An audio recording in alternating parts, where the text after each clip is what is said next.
I'm about to hire an associate for my law firm, and I'm looking to hire more associates over this coming year to try and get to a $1 million law firm. Here's what I'm thinking when it comes to associate salaries and bonuses. I actually took some time to put together a proper scale for the associate salaries and associate bonuses based on the billable hours that they're going to be billing. For now, I'm only going to be requiring 1,200 billable hours per year per associate. And for a frame of reference, if you're not that familiar with the law space, 2,000 hours is sort of the upper end that you'll see on something like a big law firm where associates have to bill 2,000 billable hours per year. Now, that's not just working hours. That comes out to about 40 hours per week that you're supposed to be billing.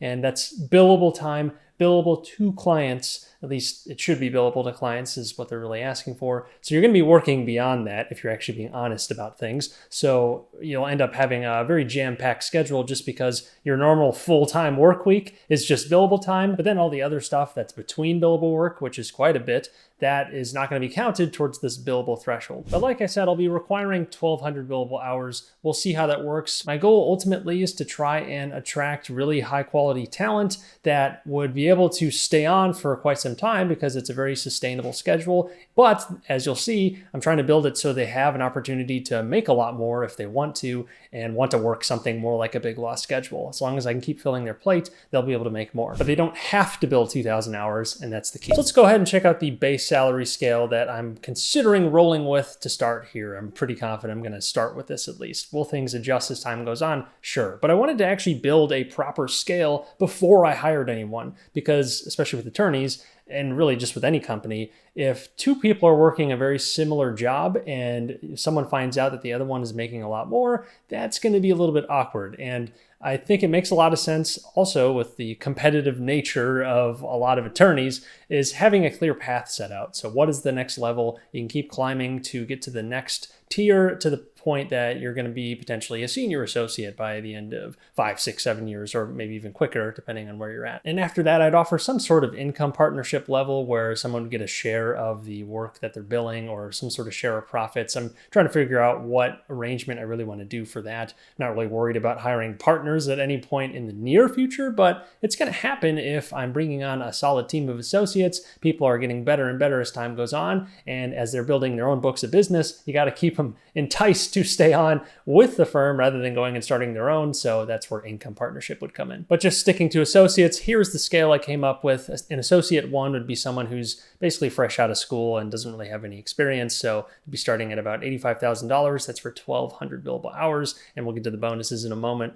But moving up the ladder all the way up to $170,000 per year as a base salary for a higher level senior associate. And will I add some more levels in here as the team grows? Maybe I could add something like a managing associate in between a senior and a regular associate, or add more levels to both. I don't know. I think just kind of looking at this, if someone is really on for 6, 7, 8 years, that's probably about all the time they would spend as an associate before they'd either want to move down the partnership track or do something else, maybe a more limited role, not necessarily an associate role, but a custom arrangement perhaps with a counsel role or something like that. But I think once you get about 8, 10 years in, you're going to probably have your mind made up on which track you want to go, whether you want to keep going and stick with the partnership route, or if you want to do something else that maybe is a bit more conducive to whatever your career is. Maybe you don't want to bill a ton of hours per year. You want to bill 700 hours per year at a reduced salary, but you have a nice little book of business that you want to hang on to, but you don't really want to grow it that much from there. There's plenty of arrangements that you can make work in that situation. But I did want to build out the scale ahead of time before I had 3, 4, 5 associates, because it makes trying to unwind any mistakes I made a little bit easier because everyone's going to be on this scale. So I don't have to try and make it up as I go along. I wanted to take quite a bit of time to do the math and figure out what probably would work given what I know and what I've seen with law firms and what I've talked about with others. So this is what I'm going to be rolling with to start. But of course, I mentioned the bonus scale, and this is what I'm thinking here. So basically for every 100 hours after the 1,200 for a regular associate, they'd be getting an extra $7,500. So if you wanted to bill 1,900 hours and I'm able to actually fill that demand, then that's an extra 45 grand on top of your normal base salary. So you have a nice opportunity to make a lot more. And these notes down here about just the timing of what bonus payouts would be. I would think I would do it towards the end of the year, and having the billable calendar sort of go from September 1 to August 31, partly to take some of the pressure off of the holiday season where people might be trying to cram in billables if they're behind for some reason. I don't think people should be very behind if it's only a 1,200 hour requirement, but we'll see what happens. Again, I haven't actually hired an associate yet. I'm very close to hiring one, and I expect to hire a few over this next year at least. So there will be time to kind of flesh this out and see how things are working. Maybe there'll be some minor adjustments on the scales or even the hourly requirements, but I think this will work. And at each level, people will have their billable rates go up too. So that will be able to justify the salary. And I'm looking to have each associate bring in approximately 3 times their salary, if not a bit more. And keeping that ratio will allow me to keep rolling a lot of money into marketing to keep their plates full, but then also to build out support staff as well. So paralegals, clerks, and various assistants like that, and also the intake team and other departments of the firm that might not necessarily be directly revenue generating. These are really the revenue generating positions, but they're still necessary to keep the firm going along. Associates and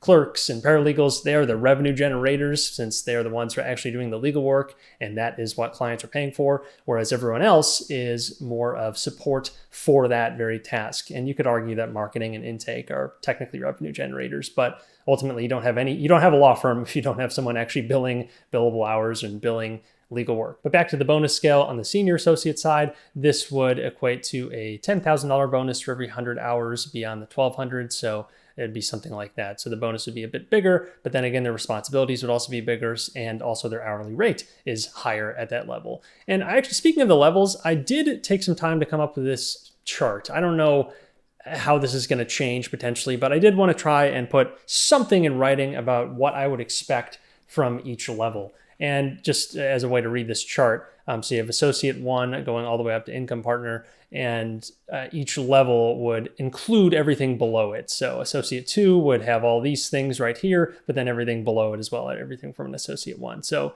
the idea is you're kind of climbing the skills ladder, and therefore you're climbing the position ladder as well. So just to kind of give an example, an associate 3 might be someone who is an intermediate to advanced level attorney. You could say these kind of equate to years almost. It kind of depends on how quick someone's going to learn as well. But an associate 3 would be someone with great work product. They're a solid legal worker, I suppose. But if you look at the other categories here, you have team management, client team feedback, business origination skills. So an associate 3 on the team management column might be someone who has some team management skills, isn't really leading very much, but otherwise can reliably take the lead on their own matters and doesn't need a ton of assistance either way, perhaps. But really, as the roles grow, there's going to be more and more team management skills built in to where a senior associate is really managing maybe a couple associates below them, or an income partner is definitely going to have a team of associates or something to that effect below them. They're really going to be the leaders of the firm, the senior associates, the income partners. That's a big part of the role as things go up, because really, once you're an associate 3, associate 4, you're going to be a pretty good attorney, at least in some area. So it's not so much about the expertise, it's more about these other things. Client feedback is going to be a big thing too. That should be improving as time goes on, but it shouldn't really be bad at any point. We're trying to hire good attorneys off the bat, even if they're new. And then the business origination side, that is the other big key here as the roles change, or at least this is what I'm picturing.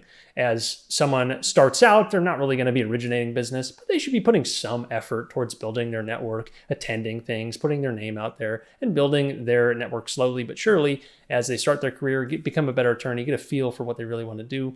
And then as time goes on, they're making more efforts. They're actually starting to originate business by the time they're becoming an upper level associate, a senior associate. And definitely once they're an income partner, they don't really have a book of business. It's hard to justify why you'd want to make someone an income partner. And if you're not generating revenue with your own book, then why should you get a big share of that? Because it's the firm that's actually bringing you the work. So that's the main idea of it. And I'd want to reward that behavior. And as long as I can create the incentive structure that makes sense for both parties, then it's a win-win. The income partner would be able to keep a big share of their own business, but also the support system and team that's already available at the firm. But the idea of this chart is just to put it in writing and try and make it clear to set expectations for associates as they come in. I'll be showing this chart or some variation of it. I'm not sure if I'll adjust some things before I actually bring someone on, but the idea is to try and make things as clear as possible so people understand where they are in their track and also why they are making what they're making, or what they can do to try and make more, or to try and advance, to try and get different responsibilities. This is really the key criteria to be looking at. Of course, there are other things that we'd be worrying about too,